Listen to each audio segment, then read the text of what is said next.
बिस्मिल्लाहिर्रहमानिर्रहीम। नाज़रीन, इमरान खान साहब ने अडयाला जेल से अपनी पार्टी को हिदायत जारी कर दी हैं और वो एक नए इतिहाद की तरफ बढ़ रहे हैं। इस सिलसिले में उन्होंने मौलाना फजल रहमान से मुतालिक भी कोई अहम पैगाम दे दिया है, जिसके बाद पाकिस्तान तहरीक इंसाफ और जमीयत उलमा इस्लाम फेका यानी मौलाना फजल रहमान की टीम के साथ PTI का राब्ता हो चुका है। और इस बार मौलाना फजल रहमान ने के लिए इमरान खान का क्या पैगाम है, इस व्लॉग के अंदर उस पर रोशनी डालेंगे और साथ ही आपको ये बताएंगे कि आज अडयाला जेल में गुज़श्ता रोज़ जो समाअत हुई थी उसमें इमरान खान ने और बुशरा बीबी ने काफ़ी बरहमी का भी इजहार किया है, उस पर भी रोशनी डालेंगे। मैं ज़ुबैर अली खान हूँ और आप मेरा यूट्यूब चैनल देख रहे हैं। व्लॉग के आगाज़ से पहले कुछ बनू वाक़ये का भी जिक्र कर लेते हैं। बनू के अंदर जिस तरीके से बड़े दिलखराश मनाजर जो है वो सामने आ रहे हैं। एक बार फिर खैबर पख्तूनख्वा जो है वो दहशतगर्दी की आग में जल रहा है और इस बार गुज़श्ता रोज़ जो बनू कैंट का एरिया था उसमें अफ्तार के वक्त के बाद एक दहशतगर्दों की जो गाड़ी है वो बनू कैंट में दाखिल होती है और फिर एक दीवार के साथ जा टकराती है। इस वाक़ये के दौरान जो है वो 6 दहशतगर्द जो हैं वो हलाक हुए हैं और अब तक जो है वो 12 शहरियों की हलाक शहादतों का भी जो इतलात हैं वो सामने आई हैं, जिनमें 4 बच्चे भी हैं और 3 ख़वातीन की इतलात जो है वो सामने आई हैं। मस्जिद की एक दीवार थी और मस्जिद की दीवार को भी नुकसान पहुंचा, मस्जिद को भी नुकसान पहुंचा, साथ में जो घर थे उनकी छतें भी गिरी हैं, जिसकी वजह से ये शहरी जो हैं इनकी शहादतें हुई हैं।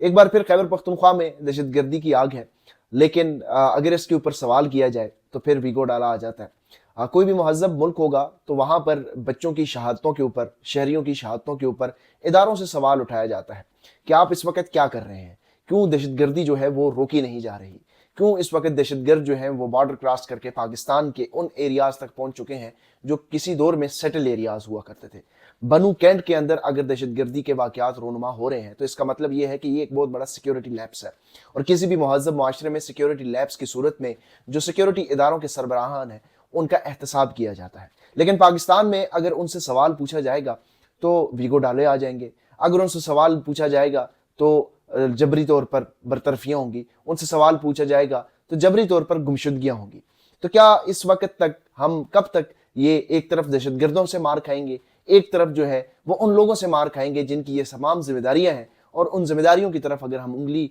उठाएंगे, निशानदही करेंगे तो उनकी जद में आ जाएंगे। ये एक बहुत बड़ा अलमिया है। पाकिस्तान में जिस तरीके से कबायली अजला और खैबर पख्तूनख्वा के जो हालात से वाकिफ लोग हैं वो इसकी तरफ इशारा कर रहे थे कि दहशतगर्दी एक बार फिर सर उठाने जा रही है, लेकिन आपने मुराद सईद का जीना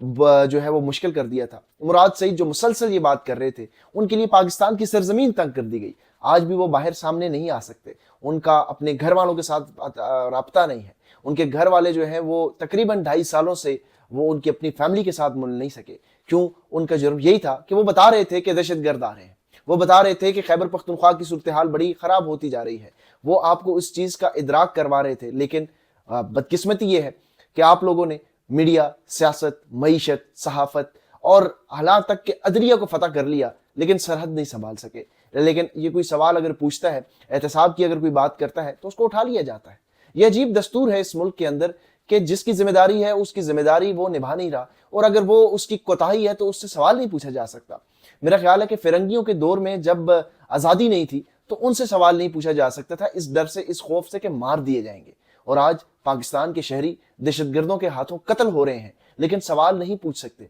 इस खौफ से कि उठा लिए जाएंगे। लेकिन ये अलमिया है और पता नहीं कब तक पाकिस्तानियों का खून इस तरीके से बहता रहेगा और अमन इस मुल्क में एक ख्वाब ही बन जाएगा। इमरान खान साहब ने भी कुछ इस हवाले से हिदायत भी जारी की हैं। कल उन्होंने एक ट्वीट भी की जिसमें उन्होंने अकोड़ा खटक में जो दहशतगर्दी का वाक़या हुआ है उसकी मजम्मत की, और इस मजम्मत के चंद घंटों के बाद एक और वाक़या रोनुमा हुआ। इंतहाई अफसोसनाक सूरत हाल है। इमरान खान साहब ने आज बैरिस्टर सलमान अकरम राजा के ज़रिए मौलाना फजल रहमान को भी पैगाम पहुँचा दिया है, और मौलाना फजल रहमान को जो है उन्होंने पैगाम पहुँचा दिया है ग्रैंड इत्तेहाद के लिए। और सलमान अकरम राजा साहब को उन्होंने ये कहा है कि TOR जो हैं वो JUI और PTI के दरमियान जो है वो TOR तय किए जाए और तहरीरी तौर पर ये TOR तय हों, उसके बाद जो है वो मामला आगे बढ़ाए जाएंगे। इमरान खान ने ये पैगाम दिया है कि हमारे लिए कोई जो हर्डल है मौलाना फजल रहमान के साथ चलने में कोई हर्डल नहीं है, और इसी तरीके से चला जाए जिस तरीके से वो चाहते हैं। और एक जो मामला उन्होंने सलमान अकरम राजा साहब को ये बताया है कि आपने कम एटलीस्ट یہ جو ہے وہ گیسچر نہیں دینا کہ یہ اتحاد جو ہے وہ پاکستان تحریک انصاف کی مجبوری ہے، یا پاکستان تحریک انصاف کو ایک کمزور پوزیشن میں لے کر نہیں جانا، ایک اپر ہینڈ، ایک جو ریسپیکٹ کا ایک ڈسٹنس ہے وہ اسی طریقے سے رکھنا ہے۔ سلمان اکرم راجہ صاحب نے اور اسد کیسر صاحب نے پھر پاکستان تحریک انصاف کا یہ جو پوزیشن اتحاد کے ساتھ رابطہ کرتے ہیں، انہوں نے جے یو آئی فے کی ٹیم کے ساتھ رابطہ کر لیا ہے۔ جے یو آئی فے کی کچھ لوگ جو ہے جس میں سینیٹر کامران مرتضیٰ صاحب ہیں اور دیگر کچھ رہنما ہیں، وہ اور اسد کیسر صاحب اور سلمان اکرم راجہ صاحب انیشیلی بیٹھیں گے، کچھ چیزیں طے کریں گے، پھر اس کے بعد مولانا فضل الرحمان کی 7 مارچ کو واپسی ہے سعودی عرب سے، اور اس کے بعد جو ہے وہ 8 یا 9 مارچ کو جے یو آئی فے اور پی ٹی آئی کا وفد ایک بار پھر بیٹھے گا اور چیزوں کو آگے لے کر بڑھے گا۔ عمران خان صاحب نے اپنی قیادت کے اوپر آج برہمی کا اظہار بھی کیا ہے اور اپنی قیادت سے پوچھا ہے کہ کس طریقے سے انہوں نے کچھ ایکٹیویٹیز ابھی تک کیوں نہیں کی۔ رمضان المبارک کا مہینہ شروع ہو گیا ہے لیکن کوئی ایکٹیویٹیز نظر نہیں آ رہی، اور انہوں نے یہ کہا ہے کہ شیر افضل مروت اور فواد چودھری کے جو تنقید کرتے ہیں قیادت کے اوپر، اس کو جواب نہ دیا جائے۔ عمران خان صاحب نے یہ کہا ہے کہ شیر افضل مروت اور فواد چودھری جو سٹیٹمنٹ دے رہے ہیں اس سے جو موجودہ قیادت ہے وہ ارریلیونٹ ہوتی جا رہی ہے، بجائے آپ ان لوگوں کو جواب دیں، آپ عملی طور پر وہ اقدامات کریں تاکہ ورکرز جو ہیں وہ آپ کے پیچھے کھڑے ہوں، اور ورکرز نظر آنا چاہیے کہ آپ کے پیچھے کھڑے ہیں، اور ان کے لیے ورکرز کو تب یہ نظر آئے گا جب آپ کوئی اقدامات کریں گے، کوئی ایکٹیویٹیز کریں گے۔ بشرا بی بی نے بھی کافی زیادہ برہمی کا اظہار کیا ہے۔ اطلاعات اڈیالہ جیل سے یہ آ رہی ہے کہ بشرا بی بی نے اپنی لیگل ٹیم کے اوپر عدم اعتماد کا اظہار کیا ہے، اور انہوں نے کہا ہے کہ ہم لوگ جیل میں بیٹھے ہیں اور باہر کوئی ایکٹیویٹیز نہیں ہو رہی، باہر کوئی عدالتوں کے دروازے اس طریقے سے نہیں کھٹکھٹائے جا رہے جس طریقے سے کھٹکھٹائے جانے چاہیے تھے۔ گزشتہ روز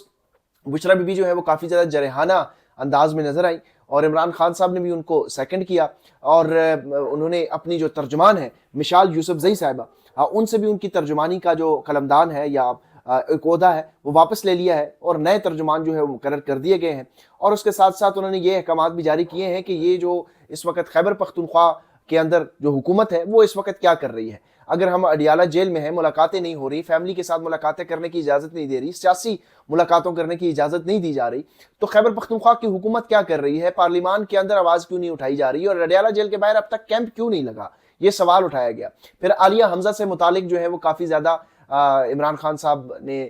یہ کہا ہے کہ ان کو جو ہے وہ ذمہ داری دی جائے اور ان کو فری ہینڈ دیا جائے، لیکن جو ریجن کی نیچے ٹیمیں ہیں انہوں نے یہ کہا ہے کہ ریجن کی ٹیموں کے حوالے سے کوئی تبدیلیاں اگر کرنی ہے تو پھر مشاورت پہلے میرے ساتھ کی جائے اور ان کو فل ہینڈ دیا جائے تاکہ وہ ڈیلیور کر سکیں۔ عالیہ حمزہ نے، آپ کو یاد ہوگا کہ گزشتہ ہفتے اڈیالہ جیل کے باہر کیمپ لگانے کا کال دی تھی، لیکن پی ٹی آئی کی قیادت نے ان کو کوئی خاص لفٹ نہیں کروائی، اور یہی وجہ ہے کہ آج بشرا بی بی نے بھی، معاف کیجیے گا، کل جو ہے وہ کافی زیادہ برہمی کا اظہار کیا ہے، اور اب جو ہے وہ یہ ٹاسک دے دیا گیا ہے کہ اڈیالہ جیل کے باہر کیمپ لگایا جائے۔ اگر عمران خان صاحب سے ملاقاتوں کی جو پولیٹیکل ملاقاتیں ہیں ان کی اجازت نہیں دی جا رہی، کیونکہ باہر ایسی چیزیں نارملائز کر دی گئی ہیں کہ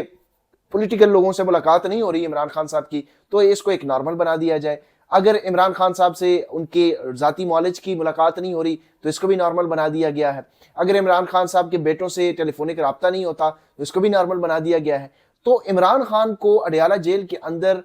اس طریقے سے پیش کیا جا رہا ہے جیسے یہ ایک نارمل ہے اور ان سے پولیٹیکل ملاقاتیں نہیں ہونا کوئی اتنی بڑی بات نہیں ہے، حالانکہ یہ ان کے جو ایک بنیادی حقوق ہیں، وہ یہ ان کا رائٹ ہے، قیدی کا رائٹ ہے کہ وہ لوگوں سے ملاقات کر سکے، فیملی سے ملاقات کر سکے، اپنے لیگل ٹیموں سے ملاقات کر سکے، لیکن وہ نہیں ہو رہی۔ پھر بشرا بی بی سے متعلق جو ہے وہ بتایا گیا کہ بارش جب ان کو ایک بار پھر اس سیل میں رکھا گیا جہاں پر بارش کے جو ہوتی ہے تو چھت ٹپکتا ہے، اور چھت ٹپکنے سے گندا پانی جو ہے ان کے سیل میں جاتا ہے، اور اس سیل میں گندے پانی کی وجہ سے کیڑے مکوڑے بھی ان کے سیل میں آتے ہیں، تو وہ کافی زیادہ ان کو ٹارچر کیا جا رہا ہے۔ عمران خان صاحب کو بھی ٹارچر کیا جا رہا ہے، لیکن آپ کو پتہ ہے یہ بات ہم بھی بار بار کہہ چکے ہیں کہ عمران خان نے تو ماننا نہیں ہے، آج پھر انہوں نے یہ کہا کہ میں نہیں مانوں گا، اور جو ڈیل کی باتیں ہیں ڈیل کر کے تو باہر آنے والے نہیں ہیں۔ کچھ بات کر لیتے ہیں سپریم کورٹ آف پاکستان کی۔ ویسے تو سپریم کورٹ آف پاکستان سے کوئی خبر آج کل آتی نہیں ہے، لیکن ایک بڑا دلچسپ اور عجیب جو ریمارکس ہے وہ سامنے آیا ہے جسٹس جمال مندوخیل کی جانب سے ملٹری کورٹس کے ٹرائل کے دوران، اور انہوں نے یہ کہا ہے کہ ٹرائل اگر فوجی عدالت میں ہو یا سویلین عدالت میں ہو کوئی فرق تو نہیں پڑتا۔ ویسے بات تو انہوں نے ٹھیک ہی کہی ہے، یہ جو عدالتیں ہیں इसमें भी ये भी फौजी कंट्रोल में है, और जो फौजी अदालतें हैं वो तो वैसे ही फौजी कंट्रोल में है। चाहे सुप्रीम कोर्ट ऑफ पाकिस्तान के आईनी बेंच के अंदर कोई कर्नल नहीं बैठा, जस्टिस जमाल मंदुखेल साहब बैठे हैं, ये जस्टिस अमीनुद्दीन खान साहब बैठे हैं, कंट्रोल तो उनको कर्नल ही कर रहा है। फौजी अदालतों में अगर कोई बैठा है तो उनको भी, वो तो वैसे भी कर्नल साहब हैं। तो वैसे फ़र्क तो कोई नहीं पड़ता, लेकिन बड़ा ज़बरदस्त और ढिठाई का अंदाज़ा लगाएं कि आजकल ये जजेस जो हैं ये भी अब ये इन्होंने भी नॉर्मल बना दिया है कि हमारे ऊपर अगर कोई दबाव है, या अगर ट्रायल फौजी अदालत में हो या सिविलियन अदालत में हो, कोई मैटर तो नहीं करता। ये जमाल मंदुखेल साहब का बड़ा कारनामा है। बलूचिस्तान से बड़े बड़े हीरे आए हैं, उन हीरों में एक जमाल मंदुखेल साहब भी हैं, काजी फाइज ईसा साहब भी हैं, और भी बहुत सारे अनवारुल हक काकड़ साहब हैं, सादिक संजरानी साहब हैं। बहुत से बड़े बड़े हीरे जो हैं बलूचिस्तान से इस्लामाबाद पहुंचे हैं, और बलूचिस्तान में लगता है ऐसा है कि कोई अगर सही बंदा है वो बलूचिस्तान के पहाड़ों में ही चला जाता है, और जो इस्लामाबाद में आता है वो इसी तरह से भोंगियाँ मारता है और टाउटी ही करता है। और तो हमें कोई इस तरह का बंदा असूल पसंद नजर नहीं आया जो बलूचिस्तान से इस्लामाबाद आया हो और उसने असूल की बात हो और असूली मौक़िफ़ के ऊपर डट खड़ा हो। अगले व्लॉग तक हमें इजाज़त दीजिए, अपना ख्याल रखिएगा, अल्लाह हाफ़िज़।